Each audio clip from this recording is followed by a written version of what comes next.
Hey, what's up, guys? So today's day number 11, and we've been talking about a lot of different topics. If you're just tuning in, go ahead and like and subscribe. If this hasn't been helping anyone, I'm glad it's helping me. I was kind of slacking off when I first started making all these videos, and just keeping me to keep the regimen going, to stay running and keep my physical in order and keep up with my writing. So it's been fun, and I want to shout out the people who have been giving me support, giving me little Facebook messages when I bother people early in the morning and send this message out to a few people, usually early in the morning after I put these videos out. So anyway, day number 11. Just finished doing the run, just finished doing the push-ups. It's Sunday, and it's a great day to talk about marriage because this is the day that most people go to church, and most people that go to church are usually married, okay? They have bought into this idea that love cannot be an action without civil paperwork, okay, or without religious ceremonies. All right, so the last video we talked about education and how we know that we live in a society that has a debunked system that praises the woman regardless of her negative behavior. It's celebrated, and we know that this same feminism routine is being taught in the schools, because the girls are favored more, and then they constantly throw the stats back and forth in the guy's face that the woman is wiser, she's smarter, she's better, she's more empathetic, even I'm starting to hear now. So all these different things based on a system that is debunked, because we know that schools have not been working, and it has not caught up to the threshold of where we're at. It's 2018, they're still using Industrial Revolution methods, okay? So this is where we're at right now with the schools. So today I decided to talk about marriage, okay? So marriage is kind of the same thing. It's an institution that is praised. You will have ultimate happiness, you will have ultimate joy, you will be successful, all these things that rarely happens. What does happen is people do become great consumers. Okay, this is the only thing that happens in a marriage, usually. But this thing about joy and happiness, because you get married, because you have a child, this is not really happening. Probably 90% of the time. Probably it could be even a higher number. And the reason why is because it's just yet another institution. And institutions are meant for people who are willing to conform. And we talked about that yesterday, that how conformity is an inherent nature of women, okay? They have more of an opportunistic mentality, and whereas the man, he has an idealistic mentality. So looking at any type of institution where people are going to have to conform for especially the sake of love, for the sake of, like we talked about yesterday, education, for the sake of success.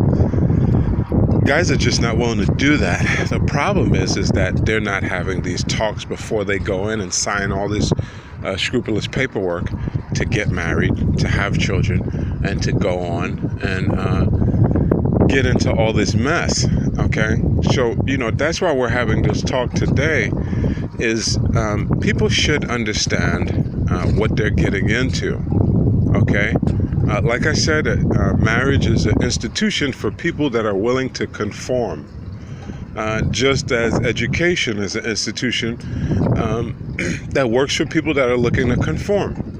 We've seen the stats. They've said that girls have the ability to sit still for longer periods of time, okay?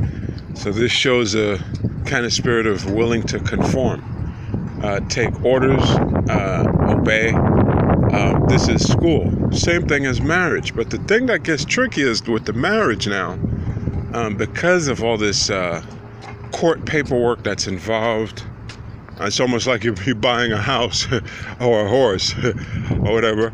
So because of all that paperwork that's involved, and because the woman knows that all the benefits of a marriage go to her, for instance, nowadays, if you get into an argument and a woman calls the cops, you will be removed from the home.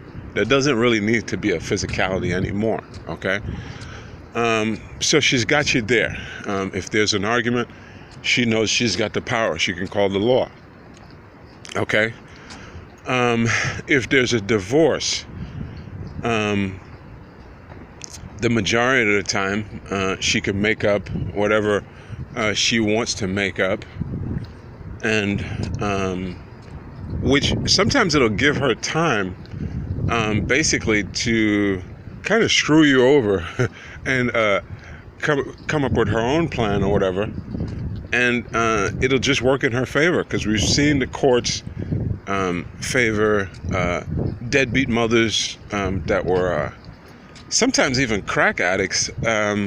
They've had extreme situations that were going on, and they were able to toil with the court because the process takes so long, okay? And meanwhile, the men suffer. Okay, so they've got you beat there also. Pussy, okay. If you don't think they own the courts, if you don't think they own the community, you got to agree that they own pussy. Okay, so now pussy becomes another institution, because if you're married, you need to get it from her. Okay. Even if, let's say, you get mad at her, you still want pussy. That's just not going to go away, okay? She knows that. And she will use that as a tool against you, especially if she's really hot. I notice a lot of guys, I'll say me, myself included, have made some poor decisions when I was younger based on emotions rather than attraction. So that's the reason why I say that, especially if she's really hot. I mean, she's really going to toil with you, all right? Because I've had that tact happen to me, and I wasn't really married to the girl. We were just in a really passionate relationship, and she knew how much I wanted to get that pussy. So she knew she can use that in times of distress, so to speak. If there was an argument, the leverage is always there, okay? They can always use that as a leverage to win you over, okay? So that's what they're using slowly to, train you in the process. How you doing? They're slowly using that so that they can train you, okay? And, you'll notice, little subtle things, too. For instance, in a sense, most of the time the guy ends up allowing the woman to become like a mother figure almost. It's funny, I was observing a couple. I noticed a lot of stuff, but anyway, I was coming out of a 7-Eleven, and a guy was holding the door for me, and so I could come out. And I was like, oh, that's nice. He's holding the door for me. But then I looked towards my left, and I see this guy's girlfriend, apparently. And it's almost like he looked at her with a nod, yeah, I'm doing the right thing. I'm being a good boy. I'm opening doors for people. Please give me pussy later, okay? Because the girl was really hot. And in these colleges nowadays, feminism is so, it's such a illusional thing that guys, they will just weasel out to do anything. And it carries over into all these just weddings that happen with people that really don't like each other. It's just they thought that they would have an exclusive right to this good brain this girl was giving, or some good pussy that was being thrown his way. And but that's really not the case. And there's a lot of different reasons for that. But before I get into that, I want to get into the whole reason why people end up getting into marriage in the first place, is this whole Snow White mentality. Okay, because we talked about education yesterday, I thought it's fitting to talk about marriage, because it brings us down this same rabbit hole of ignorance where we believe in these little storybooks. Okay, we got Snow White and the Seven Dwarfs, we got Cinderella. All of these stories bring people into a delusional mind state where they think they can create the impossible by just you too. They think they can create the impossible by just thinking on it, or just believing. Okay, remember I brought up the little train that thought he could. I think I can. We got the Wizard of Oz. She taps her feet, and she's like, she wants to be back home, right? Right. So these same type of stories, they get us kind of dead set and ready for this interaction of solace, of peace. Okay, so that's the reason why we get into these extreme situations. Sometimes I even heard something that men have an 18-month long it's something where we basically have an interest in something for like 18 months, and then after that it kind of dies out. So you want to be careful, because like a lot of the times guys will start getting serious like after 6 months, and you really haven't explored everything yet. Okay, so you want to be taking your time. You don't want to get married. I mean, period. The best relationships I've seen in my experience are people who decided to just be together. I mean, why involve the government? It's almost like I'm saying, hey, I love you so much, let's involve the government in this whole thing that we call love. It makes no sense at all, okay? So that's the whole idea of this rabbit hole of ignorance, going into that type of theory. But then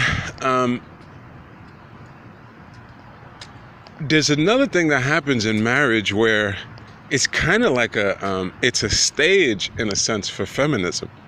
Because of the leverage that I told you that they have with the courts, the leverage that they have with the pussy, they kind of can, they leverage everything out to be able to start playing these, I'm going to call it the trickery of feminism, where we start to see all the different tactics like we talked about, shaming, gaslighting.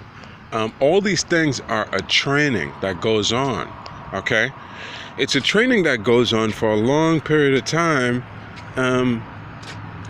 because a day is based on 24 hours. If she's calling you, if she's texting you, if, everything that happens, it just has to be in her way. If she sees that you deal with something in too much of a manly way, it's toxic, okay? Yesterday I asked a guy for some directions, and he starts reading off all these addresses to me. And when he finished, I was like, I said, yeah, I know how to read. I just thought you may have made an observation, because the address was basically supposed to be 2 numbers less than his. And so to a man, I'm having a man conversation with another man. It wasn't an issue yet. But, he told me, he ended up saying, was it really drive that I was looking for, or was it west? And I was like, and I realized I made a mistake. So problem solved. It's over. I said, thank you. He said, no problem. I walk away. But then his wife, she thought she whispered, but I heard her, because they was outside doing some garden work. And she was like, some people can be so rude. She took it as me being rude because I stood up for my manly side. See, most men, they're being trained. Okay, so now if he says no, he wasn't, that's an issue now in their house, and now they have to deal with that, right? So they always tell you the smart thing to do is to always agree with the woman. So we know that this is a certain training that's going on. This is not a teammate type of situation. This is one person who, yeah, nice. I just seen a shooting star, so I know shit is happening for real. Yeah, so this is not something where it's a teammate type of attitude. This is something that one person gets to make all